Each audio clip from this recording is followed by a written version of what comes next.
Dance অনুষ্ঠান করে, নাচ করে, এত জোরে গান বাজায় যেটা যেটা বললাম কি, মানে অ্যাক্সিডেন্ট হওয়ার সবচেয়ে বড় কারণ এটা। এই ওর গার পারে পড়ছে, ওর গার পারে পড়ছে, এরকম যদি আনন্দ আপনার সন্তানরা করে, এর জবাবদিহি কিন্তু আপনাকে করতে হবে আল্লাহর কাছে। সন্তানদেরকে এই জন্য ছোটবেলা থেকেই যাতে মানুষের মতো মানুষ হয়, সেই চিন্তা, সেই ফিকির আপনাকে করতে হবে, তাকে দিনই শিক্ষা দিতে হবে। কিন্তু অনেকে দেই না এগুলো। আপনার সন্তান মানুষটা হবে কিভাবে? অনেকে আনন্দ পায়, ঠিক বলেছেন আপনি। আজ যদি এরকম অনুষ্ঠান করে আমাদের সমাজে, কেউ ভেঙে গুড়িয়ে দিতে হবে। একতাবদ্ধ হয়ে কি করতে হবে? ওই হবিগঞ্জ জেলার মতো, সিলেট জেলার মতো,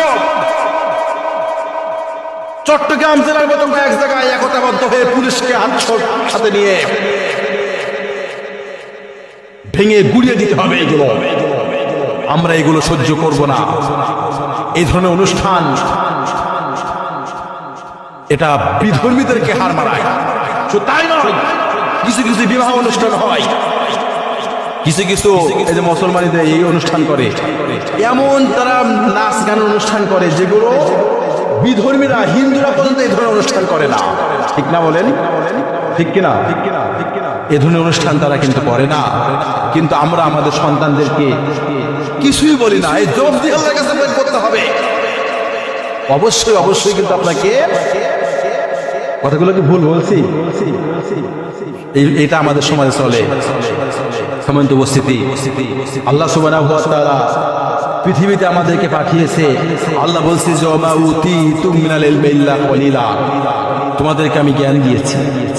ঘোষণা কার? আল্লাহ সুবহানাহু ওয়া তাআলা।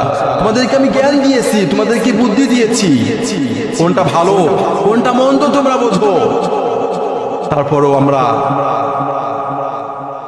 তারপরও কিন্তু আমরা অনেকে আছি যে এটা শুনে না।